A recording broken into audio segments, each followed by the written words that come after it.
castigados. Es decir, que desde la antigüedad se ha venido dando esos aspectos relacionados con el cumplimiento del ordenamiento jurídico que deben de cumplirse. Y aquel que no lo cumplía, pues era castigado. Pero ¿cómo una institución gubernamental va a castigar a sus funcionarios públicos si son ellos mismos los corruptos? Es algo inaudito realmente. Entonces, con la evolución se pasa a organizaciones más complejas, como que son las bandas, los clanes, tribus, ciudades, estados, los grandes imperios de la antigüedad hasta llegar al estado moderno. Esto ha sido sinceramente un proceso evidentemente evolutivo. En un sistema jurídico que tiene los países su carta magna, es decir, la constitución política de la república, en nuestro caso, que es considerada la constitución como un conjunto de normas, principios fundamentales que organizan la sociedad políticamente y logra su convivencia en forma pacífica. Pero si no se cumple la Constitución, jóvenes, si el Congreso no cumple resoluciones de la Corte de Constitucionalidad, si el Ministerio Público continúa con la impunidad contra varios funcionarios públicos, entonces, ¿qué derecho va a sacar de esta situación caótica al país? El derecho es considerado como un instrumento capaz de lograr la convivencia, armonía y la paz en las sociedades modernas, siempre y cuando este derecho se cumpla. Y en este país se cumple. En este país los jueces hacen lo que quieren. En este país la fiscalía hace lo que quiere. Aquí el presidente hace lo que quiere. La situación es que cualquier gobierno, cualquier presidente puede llevar buenas intenciones. Pero ya cuando principia a ver lo que es la cosa pública, sinceramente, y tiene las presiones difusas del CACIF, tiene las presiones de los maestros, presiones de los estudiantes, presiones del pueblo, señores. Entonces, se requiere realmente de un presidente como el de El Salvador, que sí los tenga y que ponga a su gente en donde realmente le va a responder. Pero aquí, para llegar a una elección presidencial, sí, hay que pelear 3 periodos, 4 periodos para llegar de presidente. Cuando llega este presidente, ya llega con el alma vendida hasta el diablo, comprometido con todo el mundo.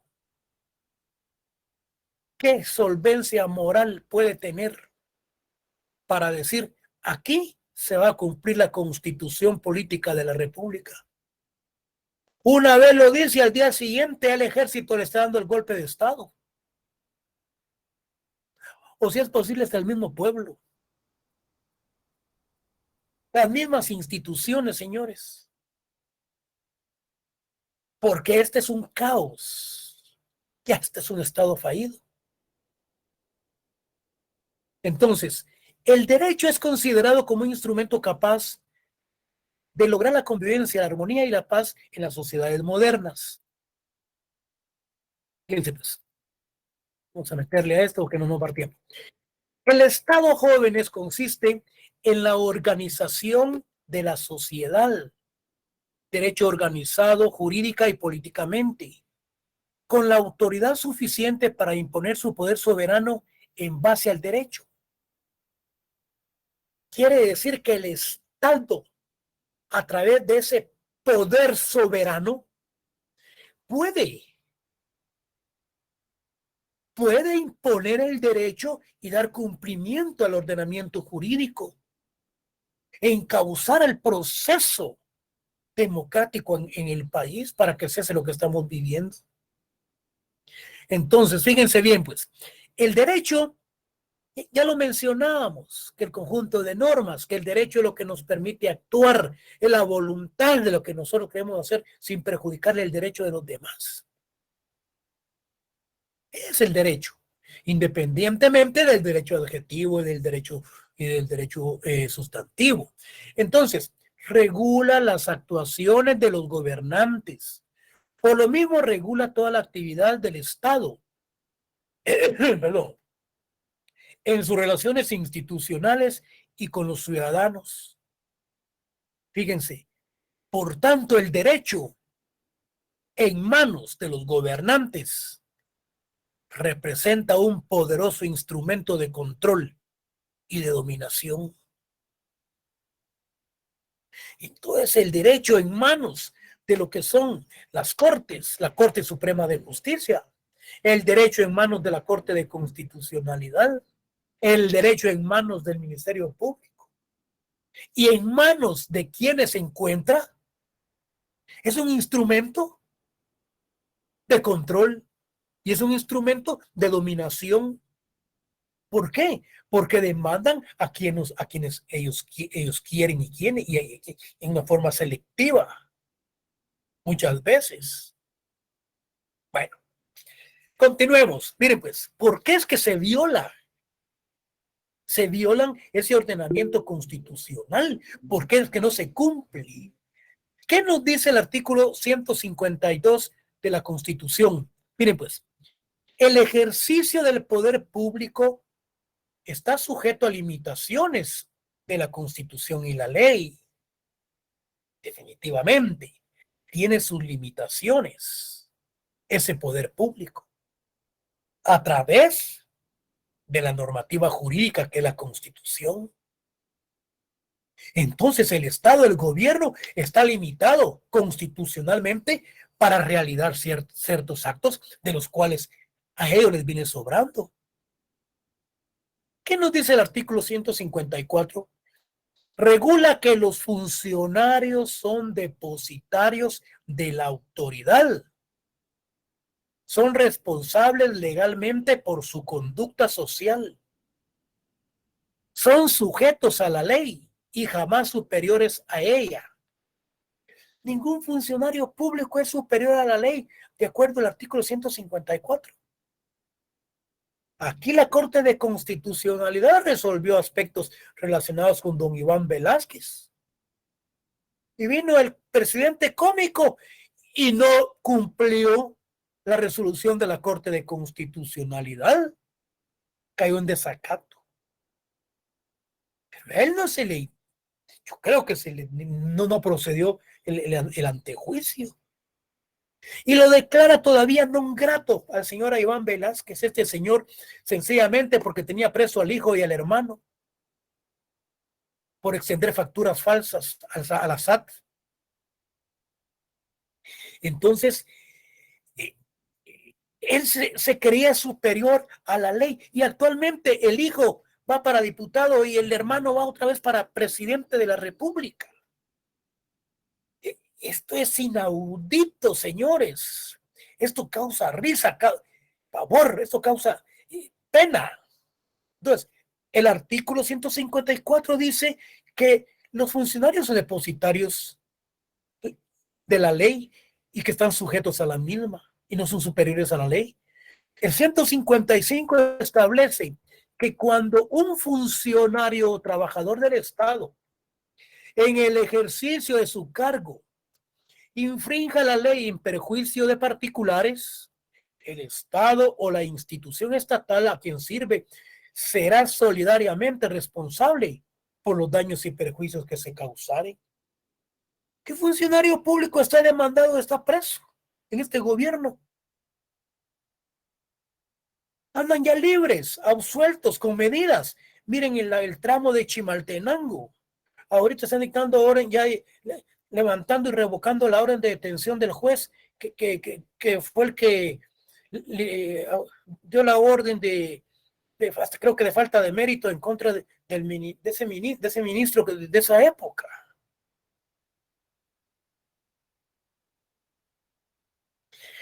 La Constitución y la ley. La Constitución y la ley otorgan a los funcionarios los recursos de la nación de legislar y administrar, pero impone un límite al público. Y este consiste en el respeto, en la observancia y sujeción a las leyes, porque nadie es superior al sistema jurídico imperante, por lo que en un país democrático se debe presumir Estado de Derecho como un principio fundamental del sometimiento de todo gobierno a la ley. Es decir, que como principio fundamental, el Estado de Derecho debe respetar ese ordenamiento jurídico plenamente establecido. Pero si no hay respeto de ese ordenamiento jurídico, jóvenes, ¿en dónde entonces va a haber orden? Esto realmente es un caos en donde los jueces resuelven a su manera, los magistrados de otra manera, el tribunal, la Corte de Constitucionalidad de otra manera. Esto no hay respeto al ordenamiento jurídico y como consecuencia es un caos en el Estado de Derecho. Entonces, es una crisis realmente. Ante este límite del poder público, que lo hace el mismo ordenamiento jurídico, hace necesario establecer procedimientos que le permitan al Estado cumplir con sus fines, estando entre los más importantes la división de poderes entre los organismos independientes. Cuando ustedes recibieron, creo que derecho constitucional o recibieron lo que es derecho administrativo, si no estoy mal, creo que vieron la pirámide de Kelsen. Cuando hablaba que en un ordenamiento jurídico plenamente establecido, principalmente en un Estado republicano, se da lo que es la pirámide de Kelsen con el poder ejecutivo, legislativo y el judicial. Vean qué interesante. Pero él dice que debe de existir una independencia en cada uno de ellos para su propio funcionamiento y que no debe de haber una interrelación, porque entonces se pierde la mística y la filosofía de la creación de cada una de esas instituciones como un sistema de contrapesos que sirven de control, pero sin interferir en su propia independencia. Vean qué interesante todo esto. Entonces, es necesario de lo que estamos analizando ahorita, esa crisis del Estado de Derecho es esa interrelación, esa comunicación directa que existe con el Congreso, con la Corte Suprema con el Ejecutivo. Miren, y todos encubriéndose por no, encubriéndose en virtud de que hace 4 o 8 años en las elecciones antepasadas prometieron no iniciarse procedimientos entre sí. Entonces, así también han surgido los partidos políticos, la sociedad civil, los medios de comunicación y la opinión pública, quienes deben de tener una actuación de vigilancia en el actuar de los funcionarios públicos, quienes deben de desempeñar su función con honestidad y con transparencia. Lo que yo les mencionaba, aquí tenemos lo que son, quiénes son los que deben de vigilar para el cumplimiento de ese ordenamiento. Tenemos los medios de comunicación, pero no. Así, muy discretamente, se aplica la ley Mordaza. ¿Y cuál es? Callan a los medios de comunicación y a los periodistas.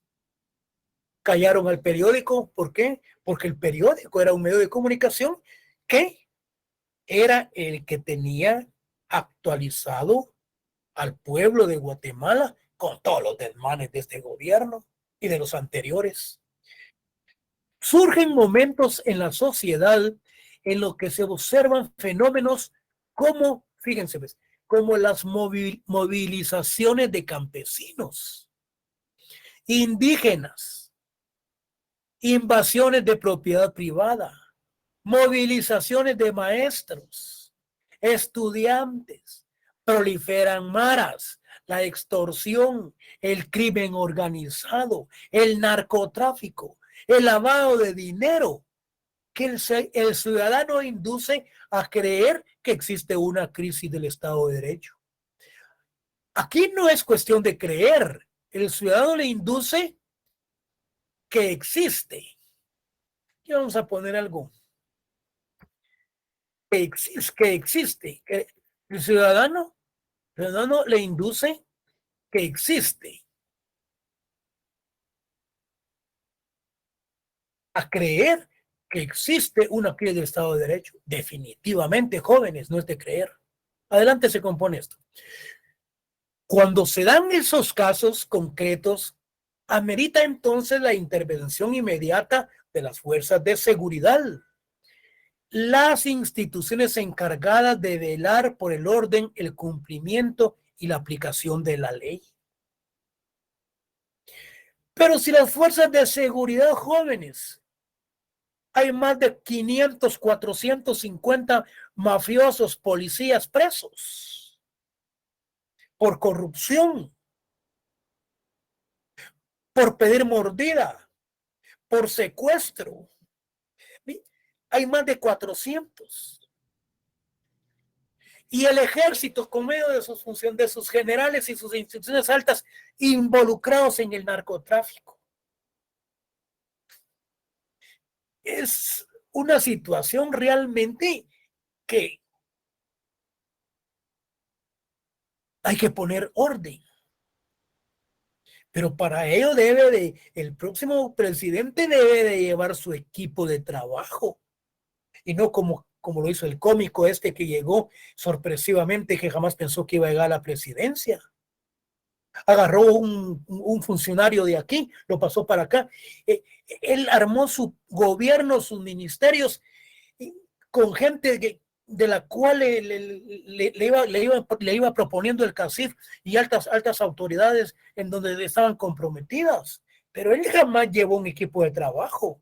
No tenía ni plan de gobierno, no que le dio una secuencia a lo que venía. Lo mismo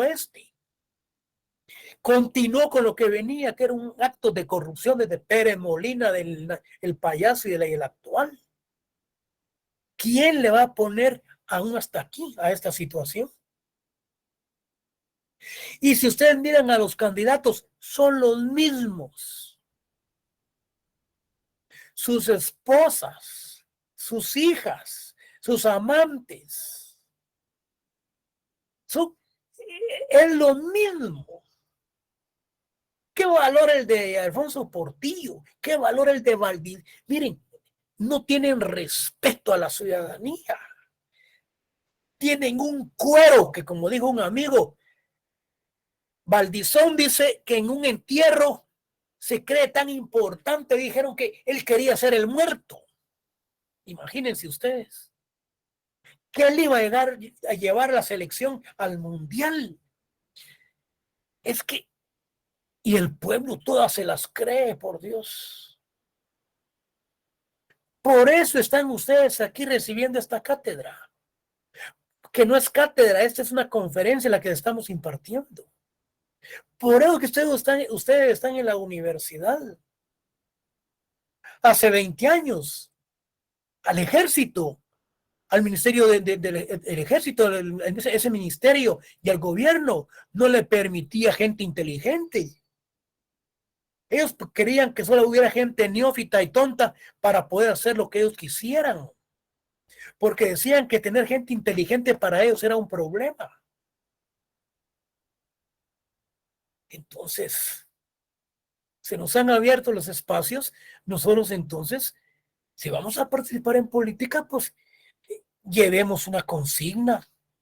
El problema es, como es una corriente de lo mismo, aquel que no se adapta, lo eliminan, lo sacan, lo destituyen, lo mandan preso, lo mandan al extranjero. Es la misma situación de crisis del Estado de Derecho. ¿Cómo hizo Bukele? Puso sus ministros, puso a su gente en el Congreso, a sus diputados, armó su equipo de trabajo, mandó al diablo a todos los corruptos, metió al bote a todos los mareros, más de 8,000 mareros en el bote, mandó al diablo los derechos humanos. Derechos humanos, digo, debe respetar a la gente digna y gente trabajadora, pero no tiene por qué respetar a estos delincuentes, criminales. Está creando, ya formó una de las prisiones más grandes de Latinoamérica para tener a todos esos ladrones.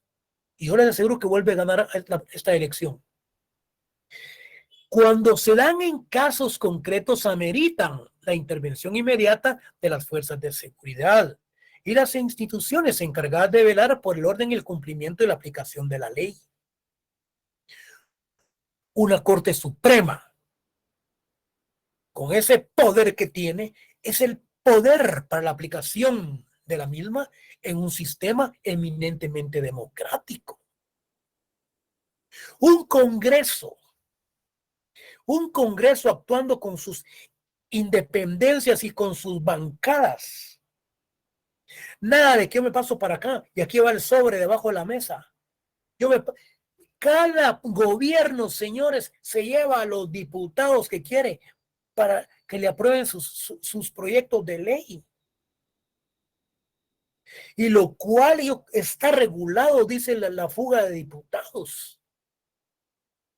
Ahorita ya hay diputados, candidatos para presidente, para alcaldes, para las reelecciones.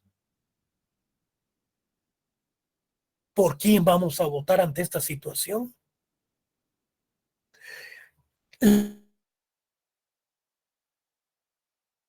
Lamentablemente, los candidatos nuevos que no están señalados no presentan un plan de trabajo así que convincente. ¿Por qué no dicen? El plan de gobierno va a ser este. Nos vamos a sacrificar con respecto a la educación, a la salud, al trabajo. Pero si miren ustedes a Jovel Acevedo, si no le incrementan a cada periodo presidencial a los maestros, saca los 4,000, no sé cuántos maestros tiene Guatemala a la calle. Yo no es que esté hablando de los maestros, pero no se les capacita, no tienen formación académica, no saben de qué es el qué ni el cómo, lo que es lo científico y lo cómo lo pedagógico.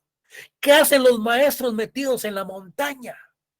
¿Qué pueden enseñar a los maestros que no tienen libros, que no pueden ni hablar?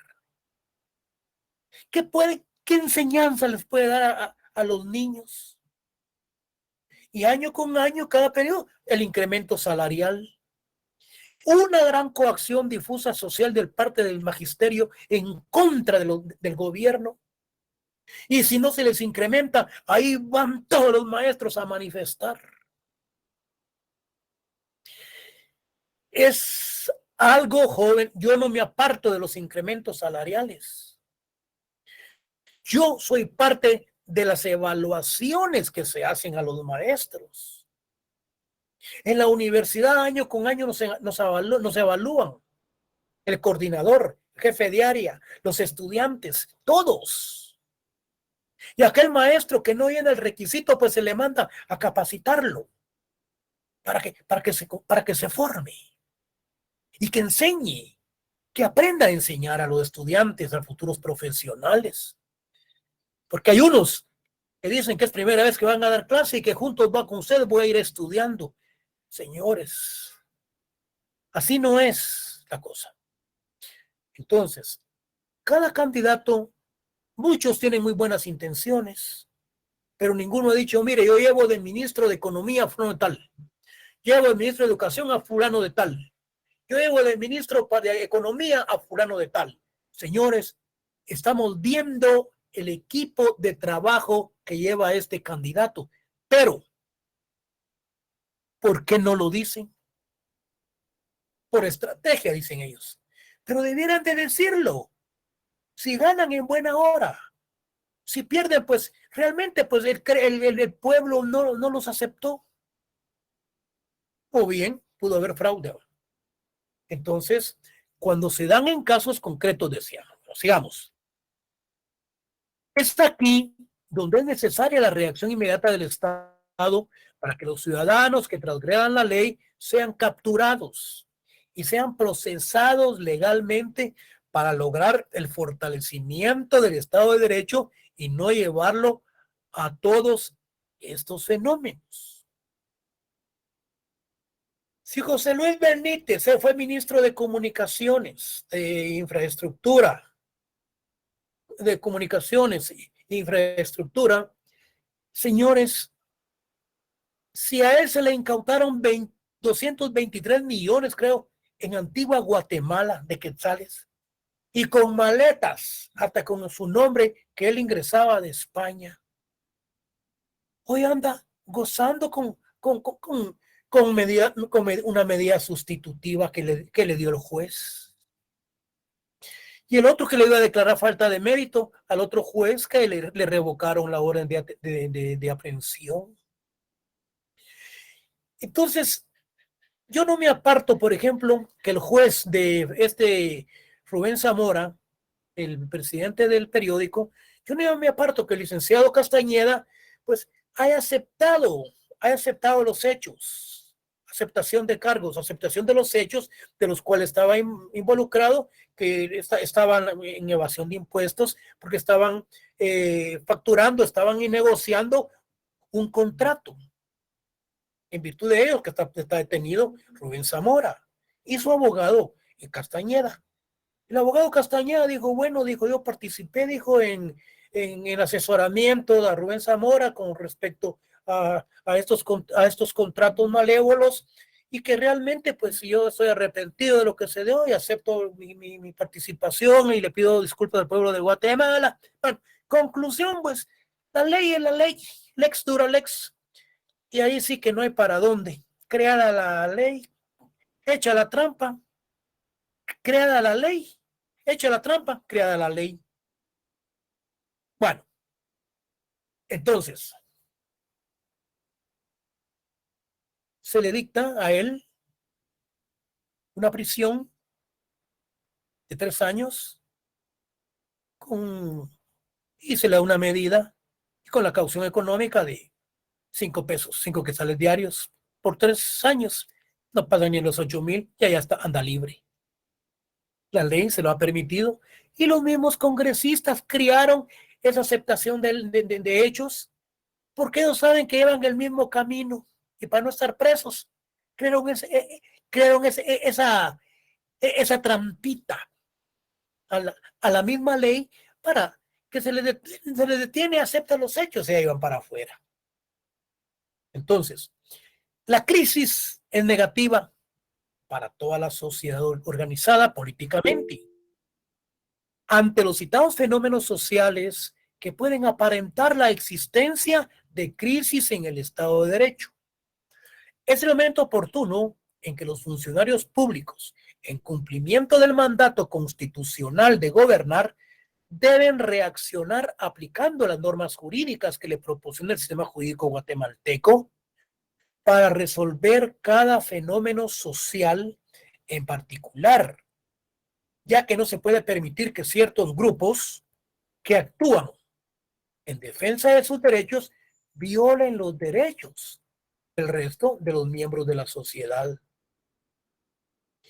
En otras palabras, la ley se debe de aplicar para todos y no debe ser selectiva.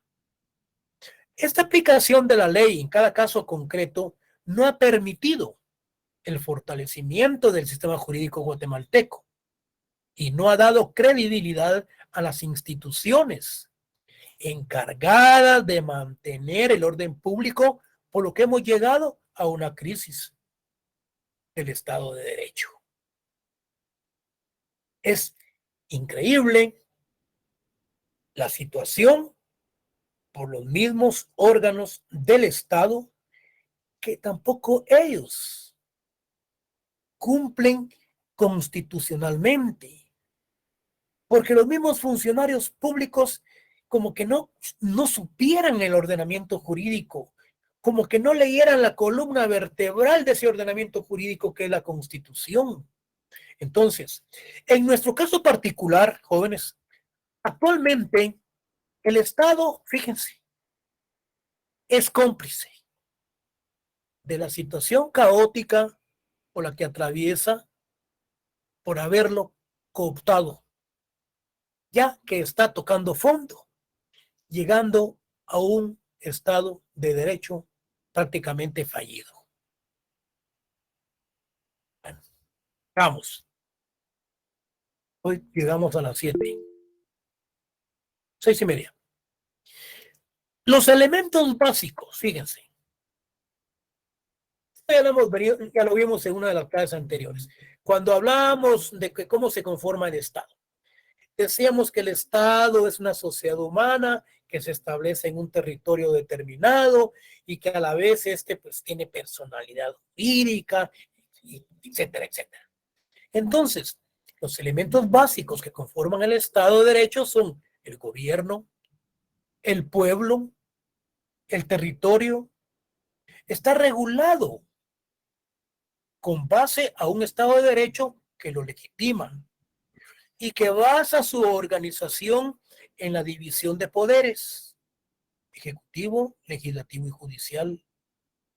Entonces, dentro de las características tenemos que el derecho sea el principal instrumento de gobierno, que la ley sea capaz de guiar la conducta humana, que los poderes la interpreten y se apliquen congruentemente. Entonces, el Estado de Derecho en Guatemala, fíjense ustedes, fíjense pues, se van a sorprender. El Estado de Derecho en Guatemala ocupa el puesto, esto lo estaba investigando, ocupa el puesto 110 de 140 países de todo el mundo, cayendo en una posición respecto al año pasado, y a nivel regional Guatemala ocupa el puesto 26 de 32 en países estudiados en América Latina y el Caribe. Eso es del 26 de octubre del año pasado. De 140 países, Guatemala es el 110 de los violadores de los derechos humanos, del Estado de Derecho, de las crisis.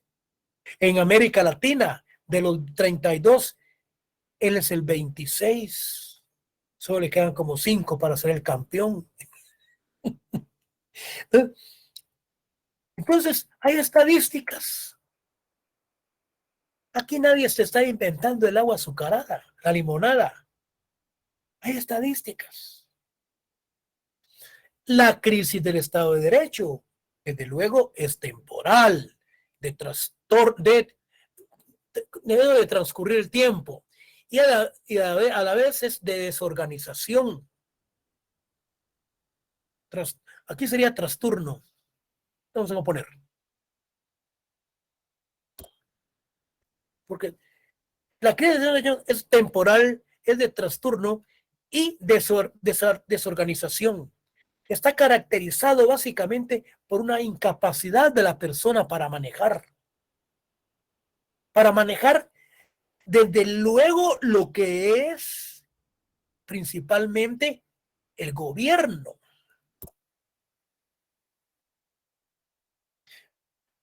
Pero si tenemos un gobernante que anda mal, que anda mal, estábamos bien, anda mal emocionalmente y que a la vez conceptualmente también, emocionalmente porque, por sus deficiencias físicas y emocionalmente por tener ciertas inclinaciones de género. Y además anda mal conceptualmente en aspectos amorosos y sentimentales. El país quiere una gente que sea centrada, un estadista, una persona que sepa guiar bien la barca, pero no alguien que nos termine de hundir. ¿Por qué se votó por él?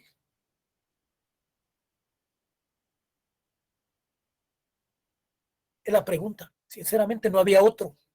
Dentro de los peores era él, menos peor. ¿Y por qué no se votó por la señora, que ha estado como 4 veces presa y continúa? Es por el sistema filosófico e ideología del partido, de la socialdemócrata, del cual tiene su ideología en el socialismo del siglo XXI de Chávez de Venezuela, con este nuevo presidente Maduro, que esto lo que hacen es de subir los impuestos a las empresas, tanto antiguas como nuevas, y todo ese dinero es para mantener a los haraganes, a gente que no trabaja, llevarles comida, llevarles dinero. Sí, hombre, a ellos hay que llevarles un anzuelo con un cordel para que vayan a pescar, enseñarles a trabajar y no enseñarles a que sean haraganes. Esa es la filosofía de ese partido político. Ahora, ¿quién va a votar por ella nuevamente? Aquí en Guatemala, en la capital, no gana. Donde sí va a ganar es en el interior, porque iban las camionadas de comida, camionadas de maíz, frijol, láminas, etcétera, etcétera, a través de un sistema eminentemente popular.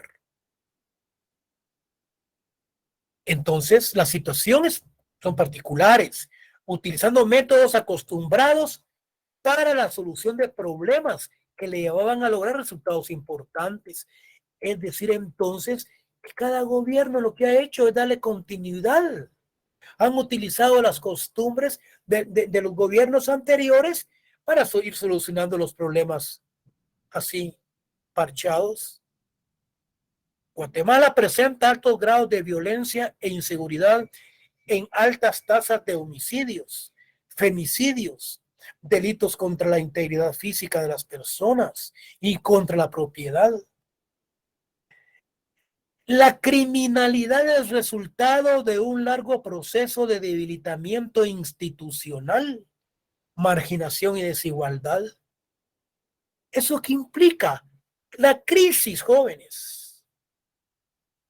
Esa lista de homicidios, de femicidios, delitos de integridad física, todo ello presenta un gran debilitamiento del Estado de Derecho. ¿Por qué? Porque no se le da el cumplimiento a las mismas. En febrero, la alta comisionada de las Naciones Unidas para los Derechos Humanos informó que Guatemala continúa enfrentando problemas sistémicos y estructurales, dice, en materia de derechos humanos, particularmente de pobreza, desigualdad, discriminación, impunidad e inseguridad exacerbados. Es decir, cuando hablamos de los exacerbados, son, por ejemplo, los daños ocasionados por el problema del COVID. Se dice que el estado de gobernabilidad está en crisis. Cuando los gobernantes son incapaces de llevar un gobierno legítimo y enfrentan descontento y presión social de los gobernados. Cuando existe una sobrecarga de demandas sociales. Aquí hay una crisis de Estado de Derecho, hay descontento, hay presión social, hay grandes demandas de los grupos sociales. Ahora bien, aquí le vamos a poner la llaga. Son las 18 con 20 minutos. Sigamos. Para la hora nos quedan 10 minutos, pero vamos a seguir. Miren pues, la crisis del Estado de Derecho en Guatemala. Yo ya les mencionaba a ustedes anteriormente que esto se puso crítico con la salida de la CICIG de Guatemala, de la Comisión Interamericana contra la Impunidad, Comisión Interamericana contra la Impunidad en Guatemala, la CICIG. Como consecuencia de ello, sinceramente, jóvenes, se les dio el seguimiento a jueces, se le dio seguimiento a varios miembros del Ministerio Público, personas que realmente estaban cumpliendo a cabalidad con sus funciones, pero como al Estado al gobierno no les convenía, señores, tuvieron que hacerlos renunciar y expulsarlos. Los sacaron del territorio. Ahora buscan hasta la extradición porque les hacen señalamiento de cargos, de sentencias y de resoluciones extra petit, más allá de. Pero a lo que es Sandoval, a lo que es la licenciada Alfán, a lo que es Miguel Ángel Gálvez, me van a disculpar, señores. Universidades, instituciones internacionales los han condecorado en Europa, en Estados Unidos, como grandes defensores de los derechos democráticos del Estado de Derecho del país de Guatemala. Pero aquí no. Aquí la Fundación contra el Terrorismo detrás de ellos y persiguiéndolos. Sencillamente porque tiene presos. Dictaron resoluciones y tienen presos a varios militares que fueron sentenciados por genocidio. Entonces, tras la salida de la comisión independiente respaldada por las Naciones Unidas, la CICIG en septiembre del 2019, las redes de corrupción y el crimen organizado recuperaron el control del sistema de justicia en Guatemala. Se fue a la CICIG y estos recuperaron el sistema completamente, incluyendo la Corte Suprema de Justicia, cuyos magistrados debieron concluir su periodo en octubre de hace 3 periodos.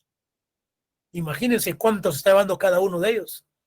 En cada periodo se va más o menos, hablemos de 1 millón, 2 millones, ahora, y con sus prestaciones.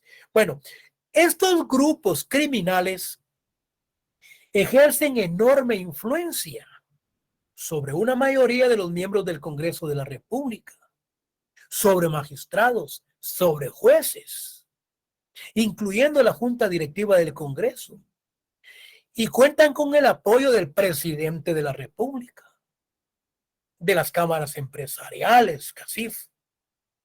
Recientemente, representantes del Congreso han puesto en riesgo, fíjense, la institucionalidad del país al desafiar las resoluciones de la Corte de Constitucionalidad.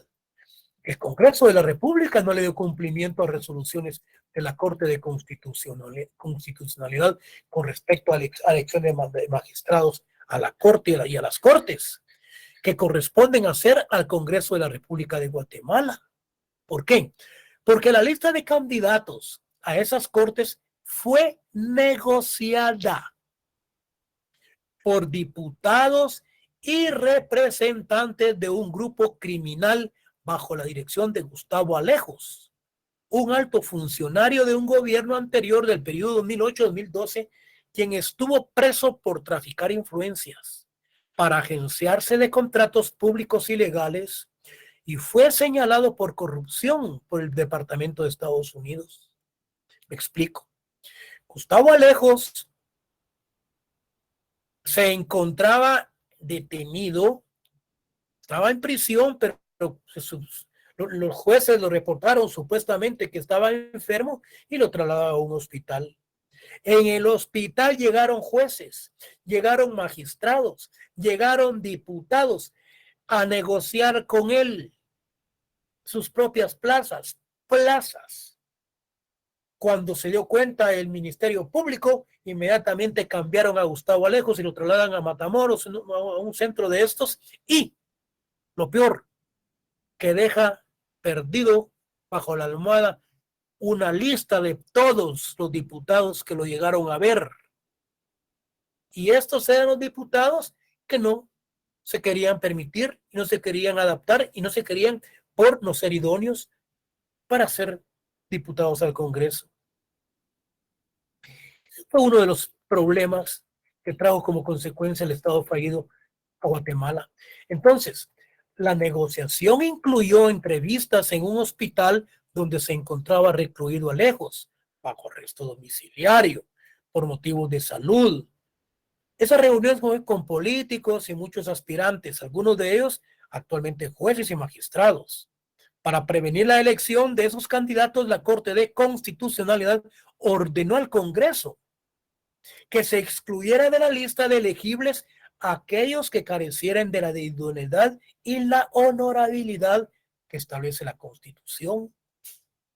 O sea, pues, todos estos, toda esta mara de magistrados, de diputados y de jueces que fueron a ver a Gustavo Alejos para que ellos fueran reelectos nuevamente. Entonces la Corte de Constitucionalidad dijo, no, ellos no van.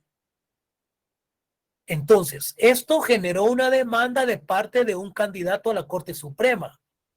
La Corte la aceptó de manera repentina. Bueno, esa decisión viola claramente la jurisprudencia, que establece que no se puede acusar a los magistrados por el contenido de sus resoluciones, por lo que la misma Corte de Constitucionalidad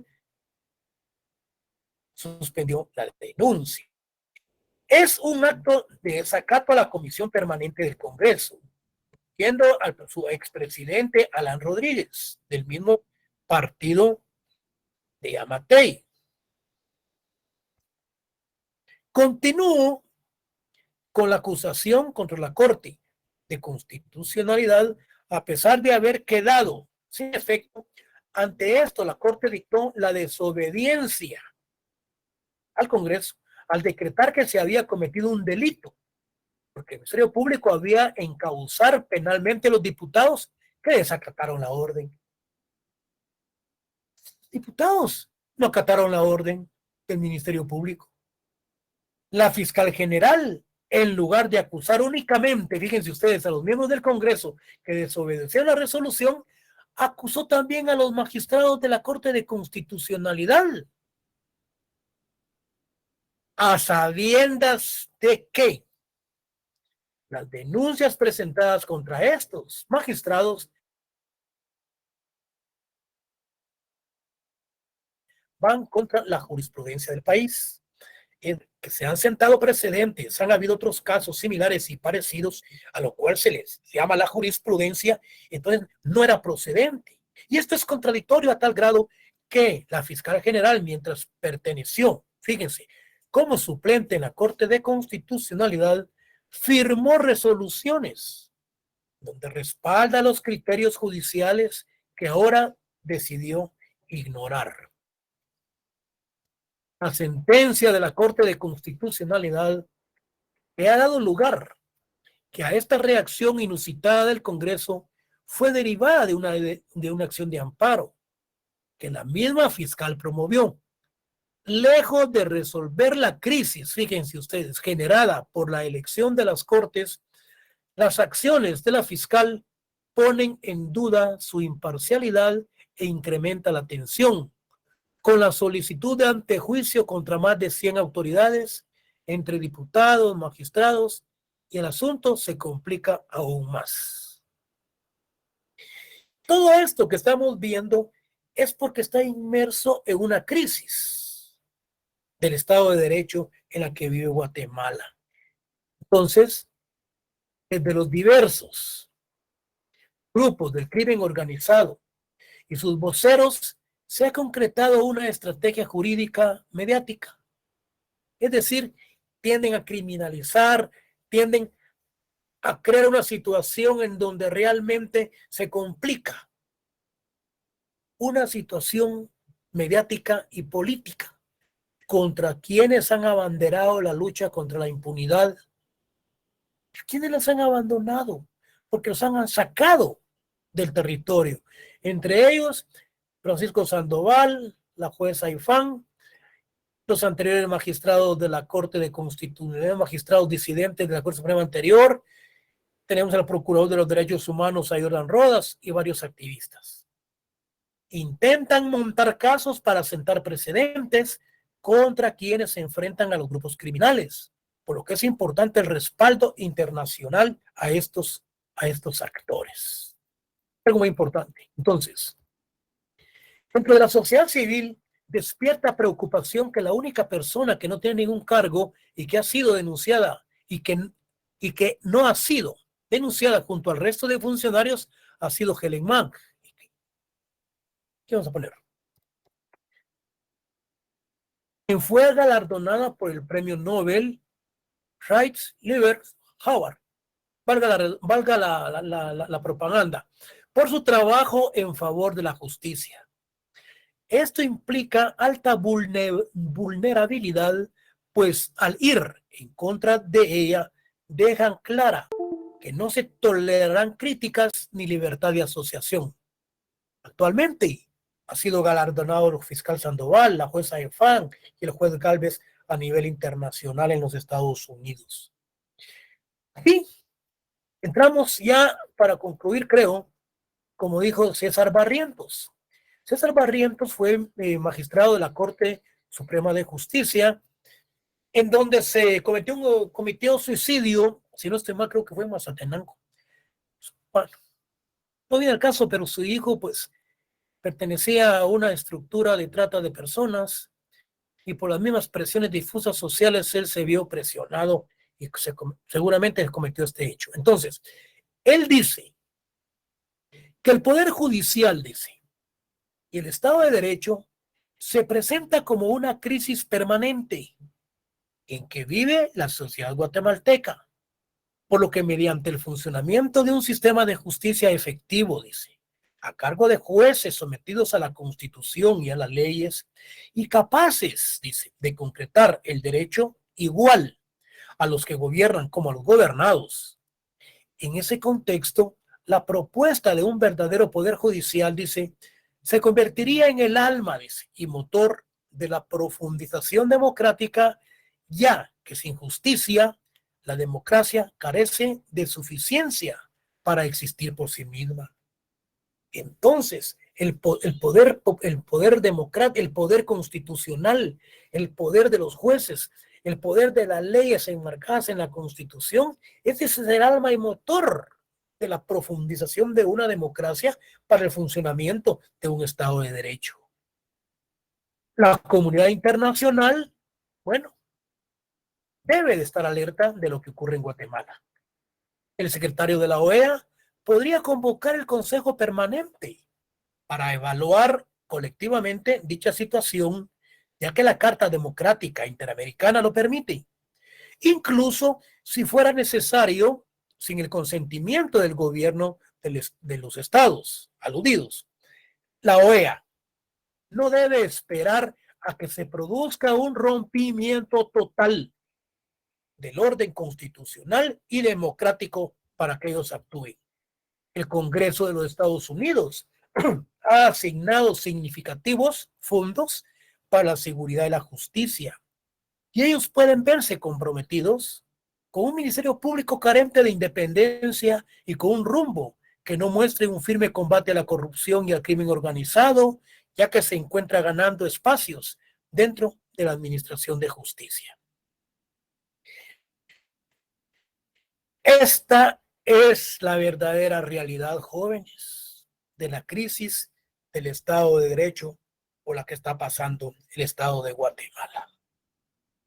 Necesitamos elecciones en la Corte Suprema de Justicia, que lleguen jueces probos, comprometidos con el pueblo de Guatemala para sacar de la situación por cual nos encontramos. Bueno, miren pues, démosle viaje, sigamos. Están todavía 25 minutos para las 1:30. Voy a tratar de avanzar para llegar hasta donde llegué con la otra sección, porque yo quiero terminar lo que es la interculturalidad, quiero terminar lo que es el despojo, la definición de despojo, quiero terminar también la época de Justo Rufino Barrios, quiero terminar los principios de la época colonial, que yo creo que va a ser un poco difícil, pero hasta donde nos den las fuerzas vamos a llegar el día viernes para el próximo día miércoles de hoy en 8, que es nuestro examen.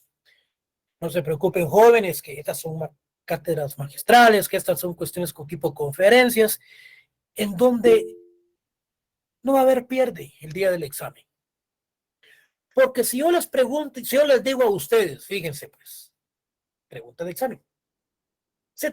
Jóvenes, se trata de un proceso, fíjense. Este es un proceso de una relación.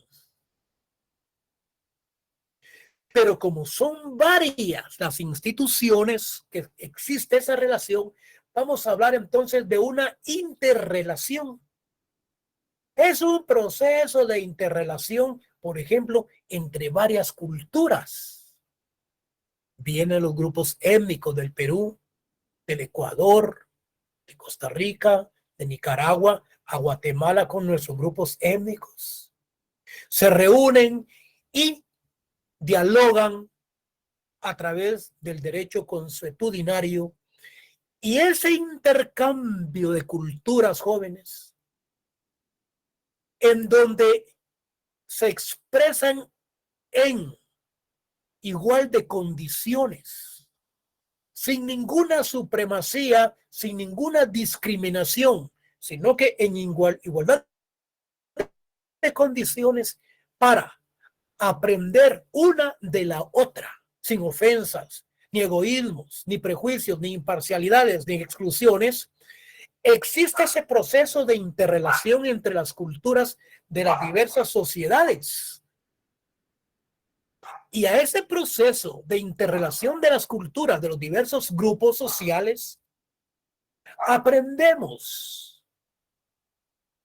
Se reúne un grupo de criollos guatemaltecos, otro grupo de criollos de Centroamérica, de Latinoamérica, en donde se va a dialogar sobre el despojo en Latinoamérica con la venida de los forasteros conquistadores, valga la expresión. Ese intercambio de conocimientos, ese intercambio de aspectos de cosmovisión, de identidad, esa interrelación, eso es lo que le llamamos la interculturalidad. ¿Quién no me va a poner en el examen interculturalidad si yo le estoy diciendo que es el proceso de interrelación entre varias culturas? Entonces, ahí no tenemos por qué perdernos en lo absoluto. Entonces, ya con esa explicación ustedes saben qué es. Ahorita vamos a darle un poco de lectura para llegar a donde llegué con la otra sección. Y dice, fíjense pues, es el proceso de comunicación, de interacción entre personas o grupos con identidades de culturas específicas diferentes, donde no se permiten que las ideas y acciones de una persona o grupo esté por encima del otro, favoreciendo desde luego en todo momento el diálogo, la concertación y con ello la integración y la convivencia enriquecida entre ellas. La interculturalidad está sujeta a varios conceptos, a varios conceptos viables y también variables, como la cultura, la diversidad, hegemonía, aspectos de hegemonía cultural, política y economía de países y regiones, obstáculos comunicativos como el idioma y la diversidad lingüística, política integradoras e integracionistas de los estados, jerarquizaciones sociales, sistemas económicos, excursionistas y que sustentan hegemonías ideológicas mediante la discriminación y la acción política de menoscabo de las entidades nacionales, así como diferentes niveles de desconocimiento entre grupos culturales, de los mecanismos sociales y políticos para el ejercicio de los derechos civiles y diferencias en el ejercicio pleno de las personas, de los derechos humanos y de género. Déjenme 20 minutos de descanso porque ahí me traslado para la otra sección. Aquí me quedé con la sección H y el día viernes creo que nos vamos a cambiar a otro módulo para ver lo que es el despojo. No se preocupen, jóvenes, que estas son clases tipo prácticamente conferencias en donde solamente con la exposición y con las lecturas y ustedes recibiéndolas, no tienen ustedes por qué hacer un mal examen. ¿Por qué? Porque cada pregunta que viene en el examen, yo se las he realizado y yo se las he explicado y les he dado lectura para que, por más conocimientos generales, ustedes tengan más carnita y más elementos para poder contestar. estar el día del examen. Jóvenes, pasen feliz noche y nos miramos el próximo viernes. Gracias, licenciado. Gracias, licenciado. Buenas noches,